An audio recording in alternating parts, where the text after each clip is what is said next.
My presentation today is on how advertisements are translated and perceived in different cultures. To begin, advertising is a powerful tool that businesses use to reach out to potential customers in an effort to get them to purchase whatever product they're selling. Businesses from all over the world have been producing advertisements for centuries, but the type of advertisement has changed based on the technology available to them. In the past, businesses relied heavily on print ads. They would advertise their products in newspapers and on billboards for everyone to see. As technology has evolved and the internet emerged, most businesses predominantly use web ads to reach their potential customers. While it may seem like advertising has gotten easier as technology has advanced, cross-cultural advertising is still a tricky thing to master. There are many large companies that sell their products all over the world, and creating a specific advertisement for each country would be incredibly costly. Because of this, they try to create one advertisement to be used all over the world. They will often reshoot the advertisement in a variety of different languages and actors to make it so everyone can understand it. But the general product names, slogans, and ideas of the advertisement are the same across the nation. Some companies fall short and end up producing advertisements that either don't make sense or in some cases offend the audience that they're trying to reach. The very first issue in cross-cultural advertising is the translation, and making sure that the translation between languages is as accurate as it possibly can be. One such example where the translation was not accurate was when Ford started selling their car, the Pinto. Ford quickly came to realize that they were not selling nearly as many cars in Brazil as they were in other parts of the world. They later learned that this was due to the fact that Pinto, translated into Portuguese, literally means small male genitalia, and as you can imagine, there are not many people that wanted to drive around in a car that said that on it. Another mistake that companies can make in cross-cultural advertising is creating a slogan and using it universally without translating it into every necessary language that they plan on using it in. When Pepsi-Cola first developed the slogan, "Come alive with the Pepsi generation," they did not translate it accurately. And in Asia, it translated literally into, "Pepsi brings your ancestors back from the grave."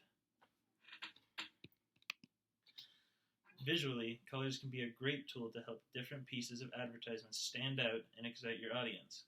However, in cross-cultural advertising, you have to be careful because many cultures have lucky and unlucky colors, and you could really change the meaning of an ad just by the colors that the people in the advertisement are wearing. For example, the color red can mean many different things in Western cultures. It indicates passion and excitement, and in Eastern cultures and Asian cultures, it indicates happiness, joy, and celebration. Red is often the color worn by brides in Asian cultures on their wedding day because it is thought to bring good luck. In Latin America, it is representative of religion, especially when it is paired with white. However, in the Middle East, it evokes feelings of danger and caution. Some even consider it to be the color of evil.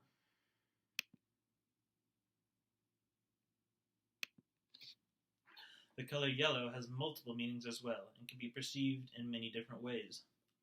In Western culture, yellow indicates warmth, summer, and hospitality. In Eastern and Asian cultures, members of the ruling class often wear yellow, and so the color is considered to be sacred and imperial. In Latin America, yellow is associated with death and mourning. In the Middle East, yellow is indicative of happiness and prosperity. Almost every color has different meanings in different languages, but the color white seems to be especially off-putting in some cultures. In Western cultures, it is representative of purity and peace. It's often the color associated with weddings because it's the color worn by most brides. This association is similar in Latin American cultures as well. In the Middle East, it's associated with purity, and wearing white is a symbol of a person's high-ranking status. However, in Eastern and Asian cultures, it is often the color of death. It's used at funerals and represents sterility, unhappiness, and misfortune. While this Nivea ad seems harmless to us, white does not always mean purity. If this ad were to be shown somewhere in a Middle Eastern or Asian culture, it would be perceived in a bad way and not the way that it was trying to be.